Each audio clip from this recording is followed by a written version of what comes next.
श्री सद्गुरू ब्रह्मचैतन्य गोंदवलेकर महाराज यांचे 25 मार्चचे प्रवचन. प्रपंच केवळ कर्तव्य कर्म म्हणून करा. एका माणसाला वेडी ओढण्याचे फार व्यसन होते. तो आजारी पडल्यावर त्याने डॉक्टरांना सांगितले, मला तुम्ही औषध दिले तरी मी विडी सोडणार नाही. त्याचा डॉक्टर फार हुशार होता. त्याने त्याला एक गोळी देऊन विडी ओढण्यापूर्वी ती तोंडात धरीत जा म्हणून सांगितले. ज्या गोळीमुळे विडीच्या तंबाखूचे विष त्याला बाधत नसे. तसे आपण प्रपंच करताना वागले पाहिजे. प्रपंच आम्हाला सुख देईल ही आमची कल्पनाच नाहीशी झाली पाहिजे. म्हणजे प्रपंचाची हावही कमी होईल आणि नंतर कर्तव्यापुरतेच आम्ही प्रपंचात राहू. जोपर्यंत प्रपंचाकडे आमची दृष्टी आहे तोपर्यंत आम्हाला समाधान कालत्रयीही मिळणे शक्य नाही. प्रारब्धाने प्रपंच आला आहे, तो कर्तव्य कर्म म्हणून करीत जा, पण त्यात सुख मिळणार आहे या कल्पनेने तो करू नका. प्रपंची लोकांचा स्वभाव फार विचित्र आहे. त्यांना खरे सांगितले तर ते आवडत नाही. वास्तविक आपण प्रपंचातले संबंधी लोक कामापुरतेच एकत्र जमतो. 5 जण मिळून प्रपंच बनतो. त्यामध्ये प्रत्येक जण स्वार्थी असतो.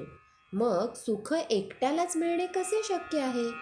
नुसता प्रपंच तापदायक नाही, आकुंचित प्रपंच तापदायक आहे. आपले खरे समाधान भगवंताजवळ आहे. ही खुणगाठ पक्की बांधून प्रपंचात वागा. ज्याप्रमाणे व्यापारात नफा व्हावा म्हणून व्यापार करतात, तो होत नसेल तर व्यापारात काहीच तथ्य नाही. तसे प्रपंचात समाधान हा नफा आहे. तो जर मिळत नसेल तर प्रपंचाचा लोभ धरण्यात काय फायदा आहे? तुझ्या असमाधानाचे कारण नक्की सांग, असे जर आपण एखाद्याला विचारले तर त्याला खात्रीलायक कारण सांगता येणार नाही. याचा अर्थ असा की तत्वदृष्ट्या समाधान व्हायला खरोखरीच कशाची जरुरी नाही, पण ही गोष्ट कुणाला पटत नाही. आहे त्या अवस्थेमध्ये आपले समाधान टिकत नाही आणि पाहिजे ती वस्तू मिळाली तरी आपण पूर्ण सुखी होत नाही. कैदेतल्या माणसाला मी सुखी आहे असे वाटणे कधी शक्य आहे का? तशी प्रपंची माणसाची अवस्था आहे.